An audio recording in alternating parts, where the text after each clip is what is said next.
Well, if you haven't been here in a while, or maybe it's your first time here, we've been in this series in December called With Us. And this coming week, on Saturday, on Christmas Eve, we've got two identical worship services. As many of you have been around here for years, it's traditional that we have a candlelight service, that we do Christmas communion, and we sing some Christmas carols together. And it's just it's a very, very special time, 3 o'clock and 4:30. So I hope that God will not only prompt you to come, but to invite someone to come with you.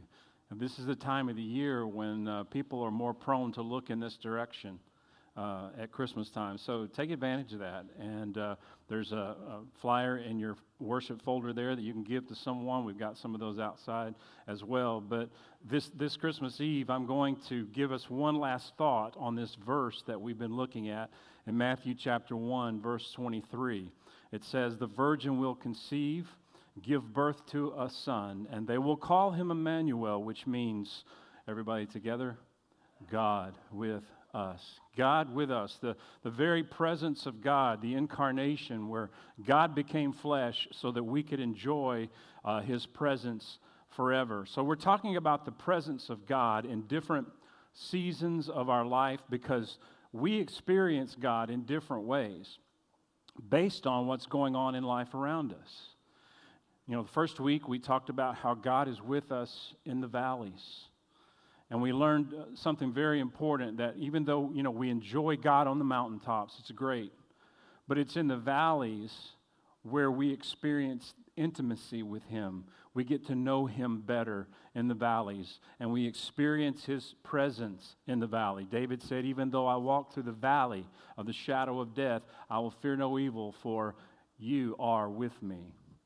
And then last week, we talked about how God is with us in the wilderness, and how when we're out in the wilderness, which usually takes longer to get out of than the valleys, if we can just remember God's faithfulness in the past, that God has been with us in the past, that assures us that He will be with us in the future.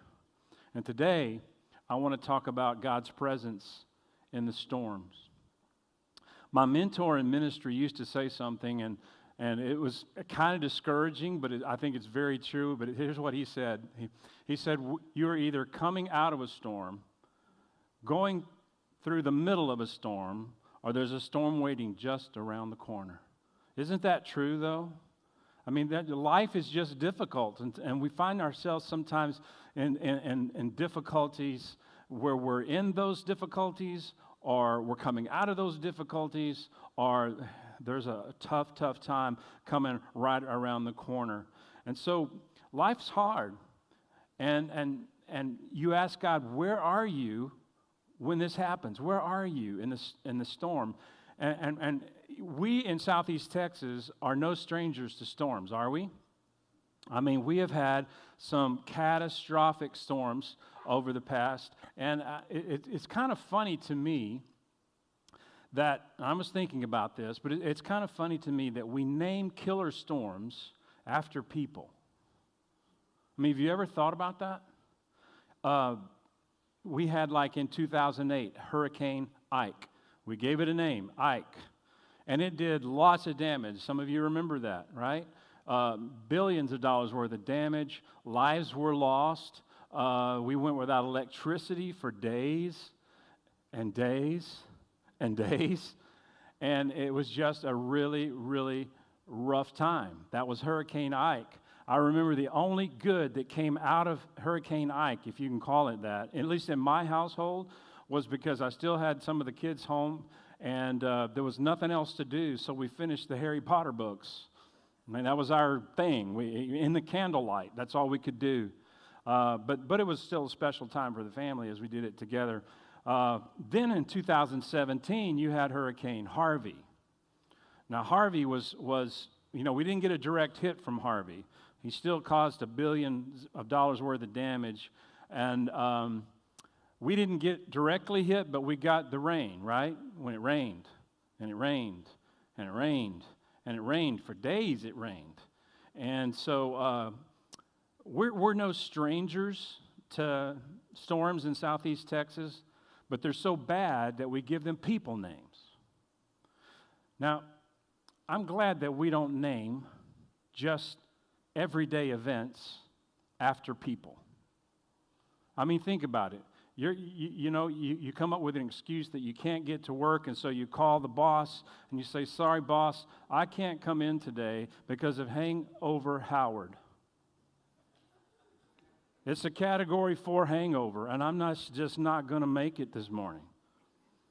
Or you call in to your boss and you say, "Sorry, can't be there. Diarrhea Debbie has hit me again." It's really bad. How odd would it be if you gave names to other categories of life? Now, for years, this wasn't the case. They didn't used to name storms after other people. They named them actually after geographic locations. You would have the storm of the Galveston storm or the Corpus storm or something like that. And it wasn't until 1954, and I did some research on this, I want you to know, because I only work on Sundays and I have no other things to do during the week but research things. I investigated this, and in 1954, that was the first year that American meteorologists started naming storms after their wives or girlfriends. Now, can you imagine? I'm a meteorologist. I come home. I'm like, "Hey, Diana, there's a Category 5 storm out there. It's going to kill a lot of people. It reminds me of you. I'm going to call it Diana." I can see naming a star after somebody, but a storm, especially a killer storm. But anyway, for 25 years, they named storms after females. Then in 1979, equal rights for storms appeared. And they started adding men's names, thus the two I mentioned today, Ike and Harvey. And I also learned in my research that if there's a particularly bad storm, they will retire that name and never use it again. That's why you will never see a Hurricane Diana, because that one was a bad one. Just kidding, hon. Unfortunately, though, some of you are in a storm right now that you might be tempted to name. Storm divorce, storm grief, storm depression, storm debt, storm cancer. And you just wish that you get through the storm. God, get me out of this. I just want the storm to go away. What do you do when you're in the middle of the storm? And sadly, a lot of people blame God for a storm. Or they'll question, where is God in this? I mean, why do I have to go through this? Where is God in this? I don't understand. Well, here's our key thought for today that I want you to remember. Never let the presence of a storm make you doubt the presence of Emmanuel, of God with us. Now, let me say it again. Never allow the presence of a storm to make you doubt the presence of God. We're going to be in Acts 27, and we're going to look at some men who were on a boat in the middle of a massive, crazy storm. And to give you some context, the Apostle Paul has been arrested, and he's being taken to Rome to stand trial before Caesar. And they have to travel by ship, and it's a long, hard journey. And to make things worse, on the way, they run into this really bad storm. And it's a storm that went on for several days. The crew was terrified. They started throwing cargo overboard. And they just believed that this storm was going to take them out. They didn't think there was any way they were going to survive this storm. And we don't have time to read all of the verses and the whole story, but I just want to read some of them, go through some of them, and give you some thoughts about God being with us in the storm. So before I do, let's just pray and ask God to prepare our hearts for what He wants to say to us. Father, I know right now in this room, there are some who are in the middle of a storm.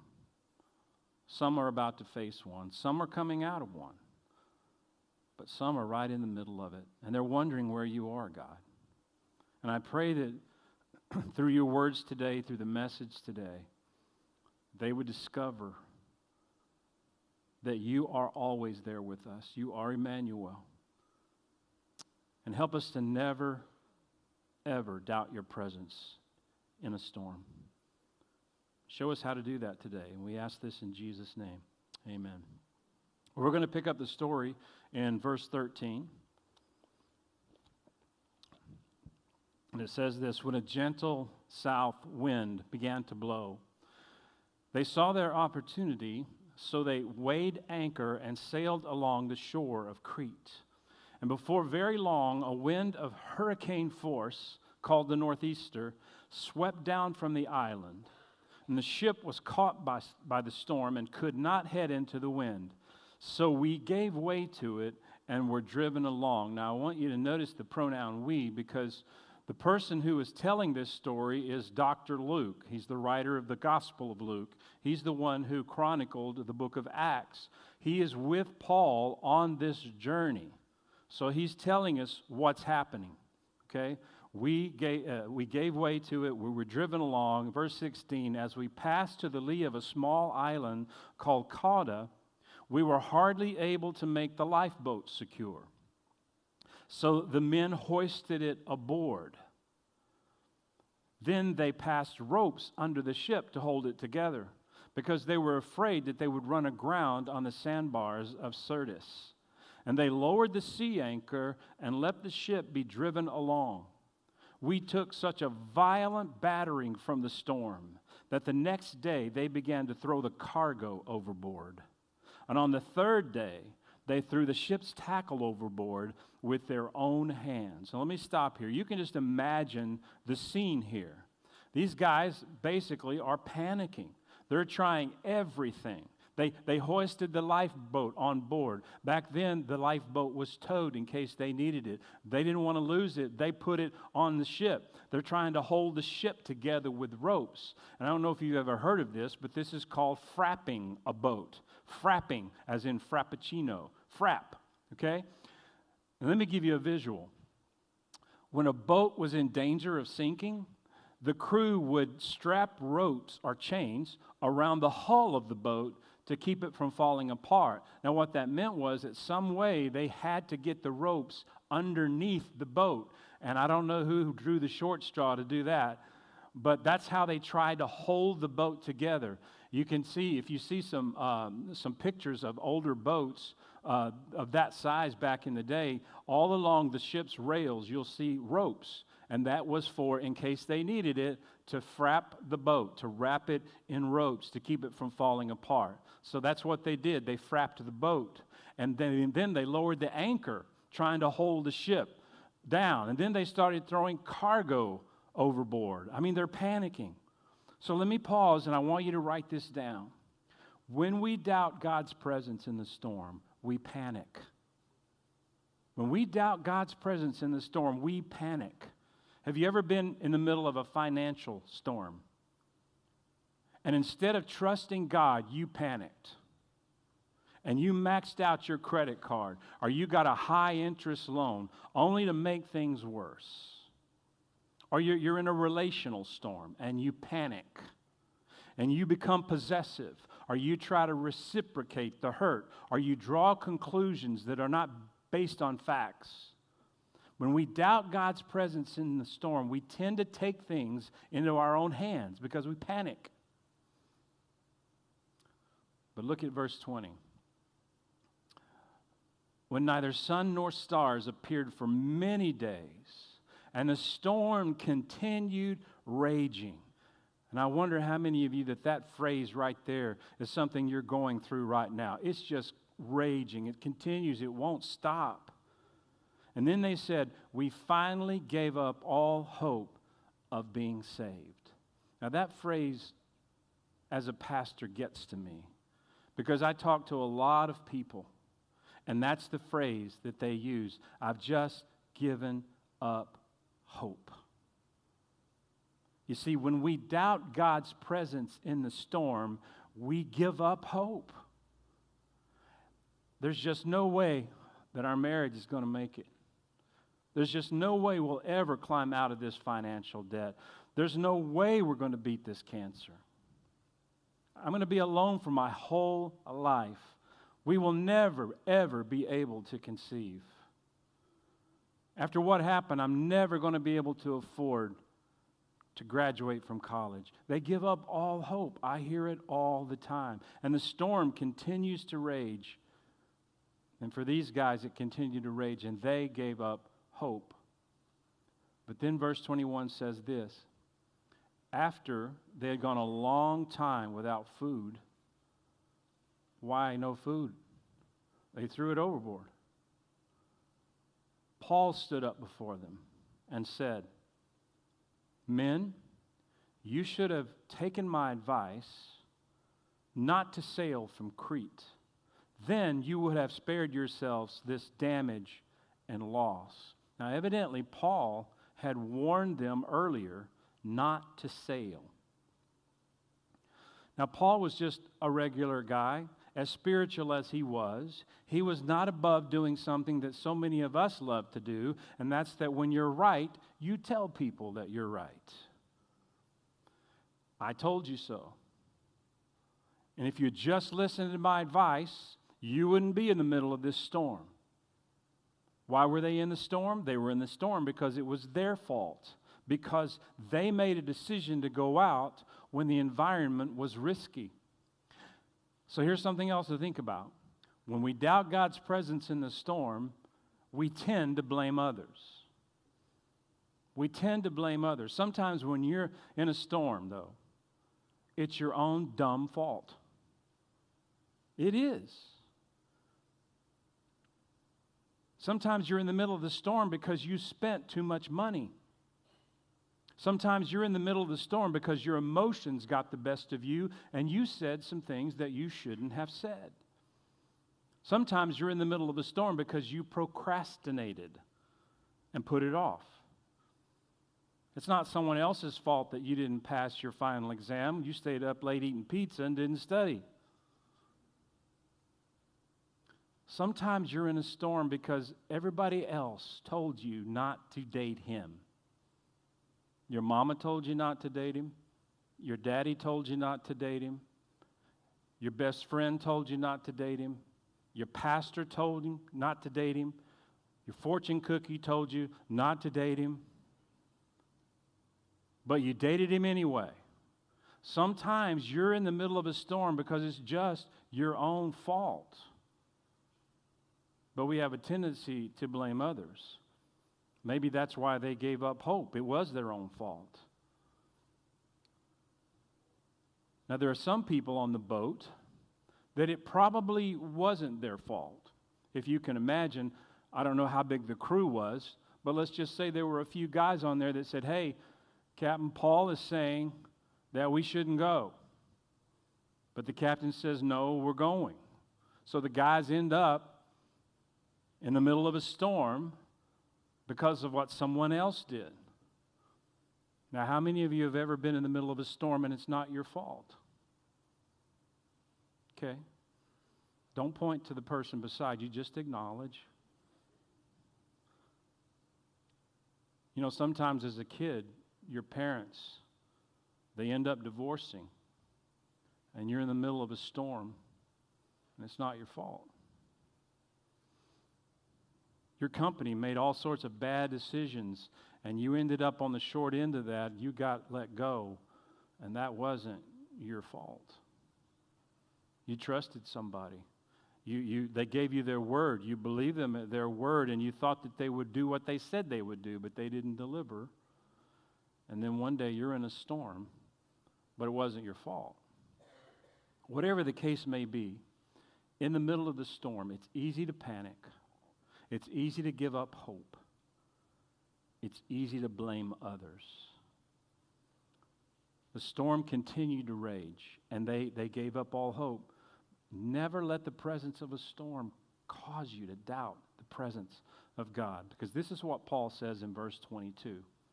He says, "But now I urge you to keep up your courage, because not one of you will be lost. Only the ship will be destroyed. Last night, an angel of the God to whom I belong and whom I serve stood beside me and said, 'Do not be afraid, Paul. You must stand trial before Caesar, and God has graciously given you the lives of all who sail with you. So keep up your courage, men, for I have faith in God that it will happen just as He told me.'" Now stop for a moment. You're in the middle of a boat, and an angel stands beside you. An angel of God stands beside you. Now, you may not be aware, but there are angels even in this room right now.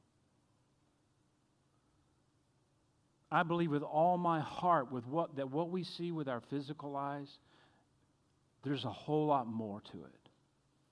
There are some spiritual things that we can't see, spiritual battles going on.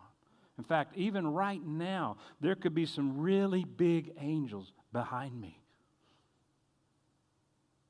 I don't know. It's pretty cool if they are.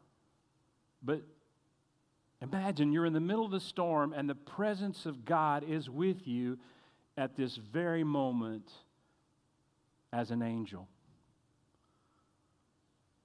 You have no idea all the different ways that God is with you. He could be with you in the form of something supernatural, but He could be with you in the form just as simply as His Spirit dwelling within you if you're a Christ follower.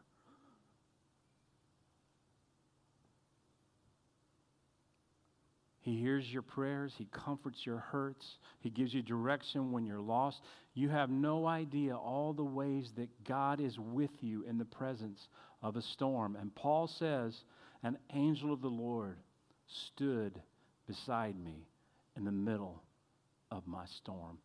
Never let the presence of a storm cause you to doubt the presence of God. Now, did you see what the angel said in verse 24? He said, "Do not be afraid, Paul. You must stand trial before Caesar. And God has graciously given you the lives of all who sail with you." In other words, Paul, you can't go down in this battle because God has more battles for you to fight. Someone here needs to hear this. You can't go down in this battle because God has more for you to do. He's not finished with you yet. If you're not dead, you're not done. Or, as I like to say, you're immortal until God's through with you. God has more people for you to love. He's got more opportunities for you to serve. He's got more times that He's calling you to be a blessing to others.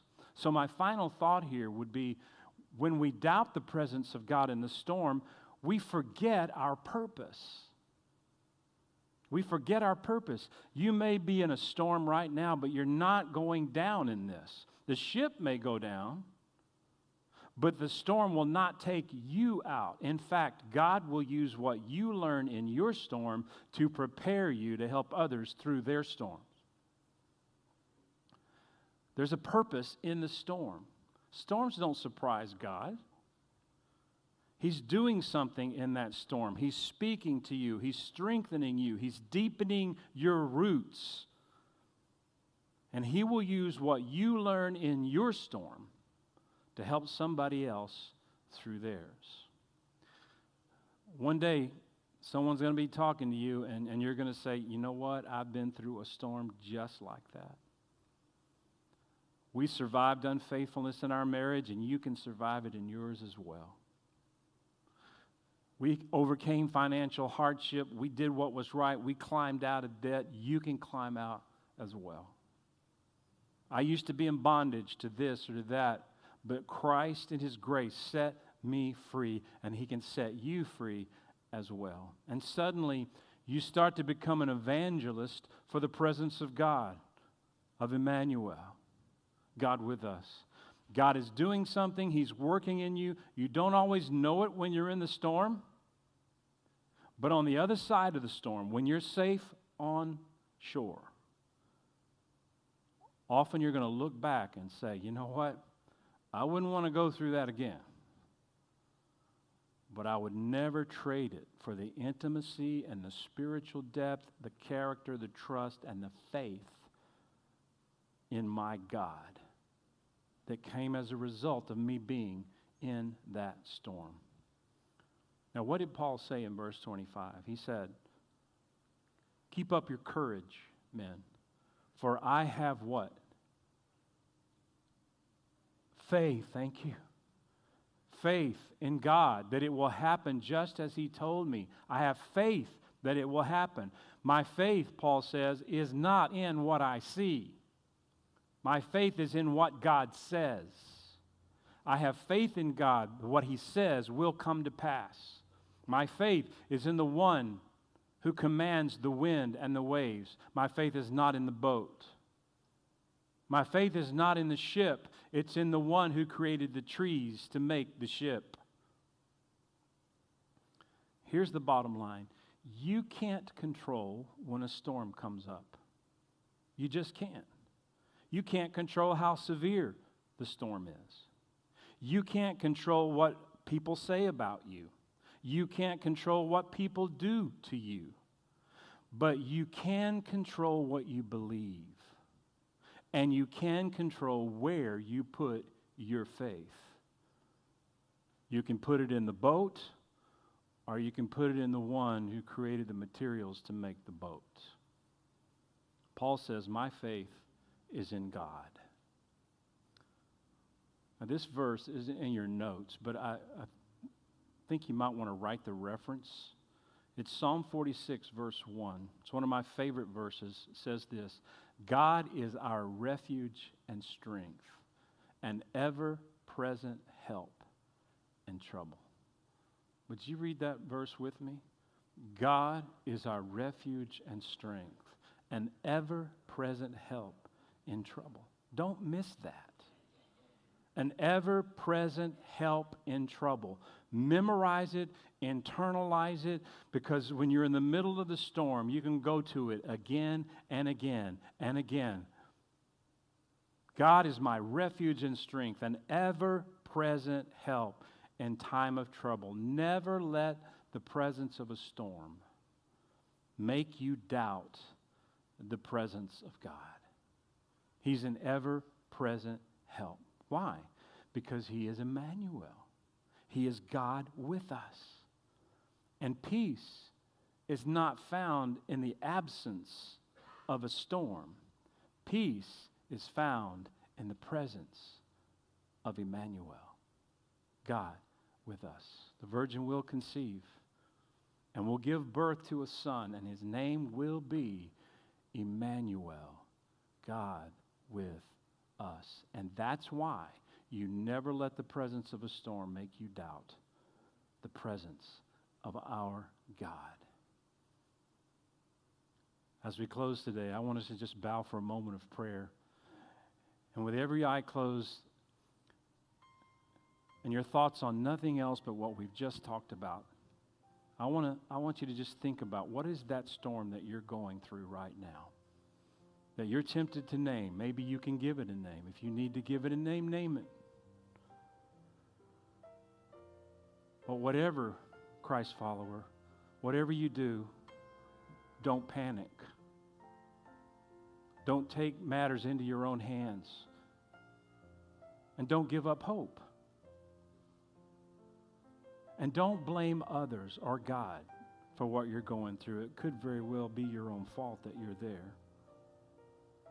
But more than anything, don't forget your purpose. That God has a reason, a purpose for you going through that storm. And in just these few moments, would you just acknowledge that to God right now and just say something like, God, I hate this storm. I wish it would go away. I wish I was out of it, but I'm in it. And I want to know your purpose. I want to be able to help other people go through their storms.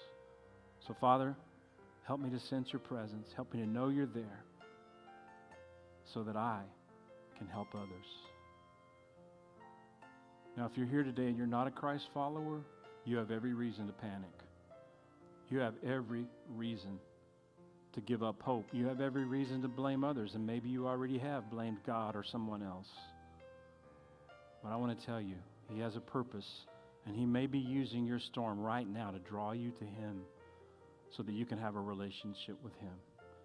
And accept what He did on the cross. This is why we celebrate Christmas. He came so that He could die, so that you and I could be forgiven and given the gift of salvation. You just have to receive it, and I hope you do that. A simple prayer in your own way, in your own words, is just say, acknowledge, God, I know I'm a sinner.